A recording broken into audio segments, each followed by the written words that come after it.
The African National Congress, the ANC president Cyril Ramaphosa, said the party must take stock of its shortfalls, highlighting that it was painful to admit that some of the country's best-run municipalities were governed by the Democratic Alliance Party, the DA party. Ramaphosa spoke at the FNB Stadium in Soweto, where he addressed over 40,000 party councillors from across the country. While the ANC controls a majority of municipalities in the country, it also governs some of the worst performing ones. Check out this clip and let us come back and discuss. Municipalities that do best are not ANC-controlled municipalities. And I can name it here because there's nothing wrong with competition. They are often DA-controlled municipalities. We need to ask ourselves, what is it that they are doing that is better than what we are doing? And there's nothing wrong with us saying we want to go and see what Cape Town is doing. We want to go and see what Stellenbosch is doing. How do they craft everything? We need to be moving up the ladder of being good at what we do. We cannot forever stay at the bottom. It hurts me deeply when I continue to see that our municipalities sometimes tend to move even backwards. Cyril Ramaphosa is clearly campaigning for the DA here. I mean, if ANC wants to gain back the votes it lost, they must remove Cyril Ramaphosa. He's a DA agent. No wonder he gave the DA the portfolio of Home Affairs. He's literally campaigning for the opposition party. Is South Africa transitioning to white leadership? The DA might as well appoint him as their spokesperson. I mean, what do you expect from a son of an apartheid enforcer? You do know that his father was an apartheid police officer and an informant. The Ramaphosa family are the bloodline of sellouts. Ramaphosa wasn't saying ANC ward councillors are incompetent. No, he was saying black people are incompetent and need white people. The DA isn't some model of excellence. Their municipalities are collapsing under the same service delivery failures. Cyril's framing only reinforces that colonial lie that blackness is failure. We reject that apartheid logic outright. Does Ramaphosa know the conditions black and colored people live under in Cape Town? Has he set foot in the townships surrounding Cape Town, or is he too mesmerized by the European culture that is slowly replacing the locals of Cape Town?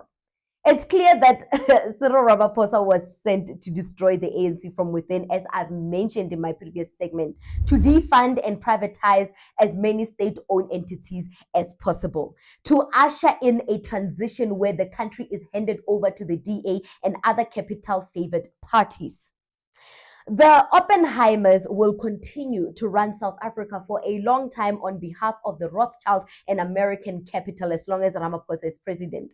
Black political leaders have no interest in serving the masses, only in making money for themselves at whatever cost.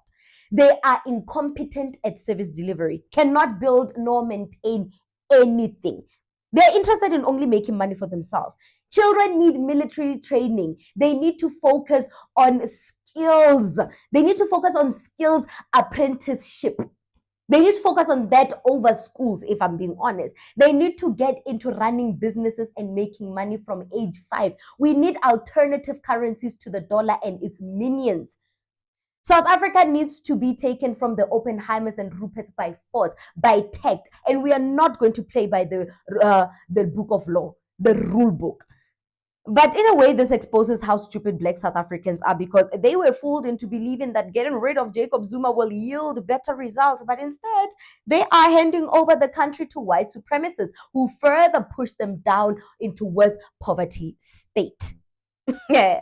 And black South Africans right now, they continue to dissociate themselves from black progressive parties, running towards white supremacy.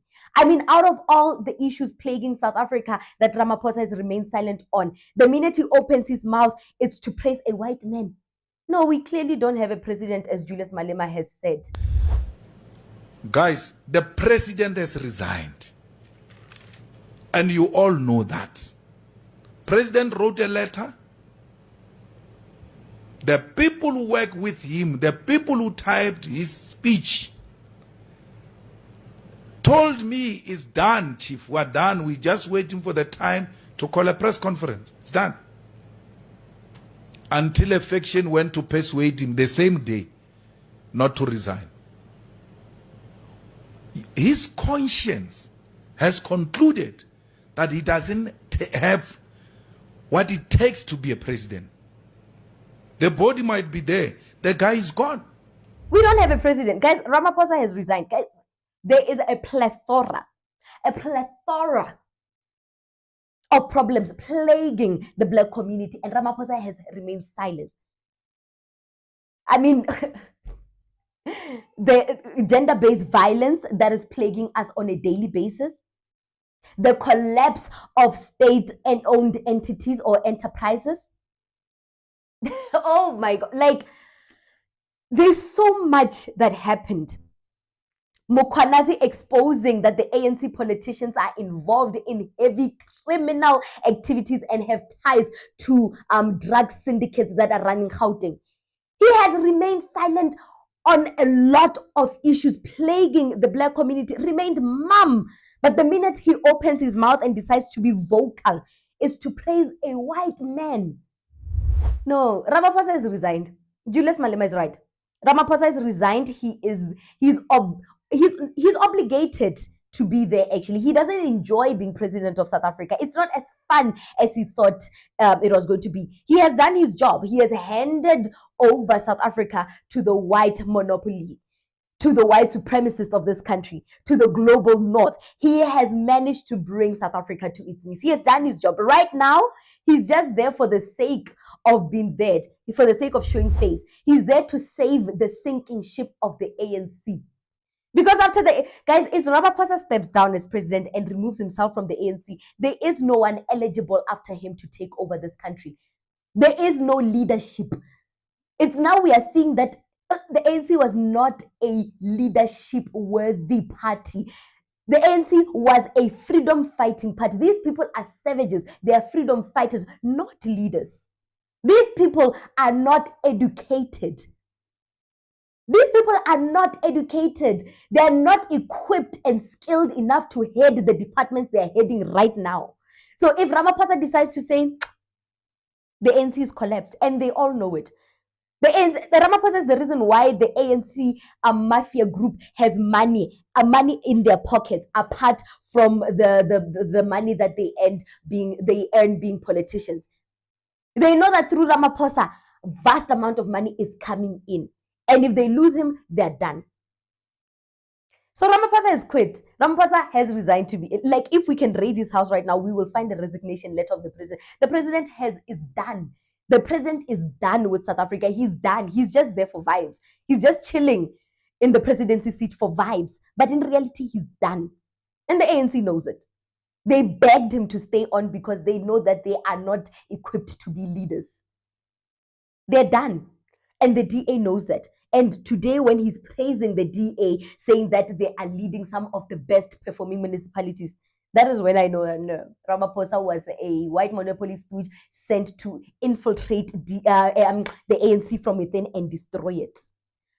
Mandela knew what he was doing when he didn't want Ramaphosa to be his vice president back in 1997. He knew exactly what he was doing. And ever since that, Ramaphosa has been holding this grudge. He has been hell-bent in destroying the ANC. The ANC is essentially tied to the Nelson Mandela legacy. He's destroying Nelson Mandela legacy in every form, in every way possible, because he still has that vendetta. He's done. He has resigned. He has done his job. What do you think about this segment? Comment to us in the comment section below. Don't forget to like and share the broadcast. Subscribe to our YouTube channel. Hit that notification bell so you don't miss these groundbreaking conversations right here on the African Diaspora News channel.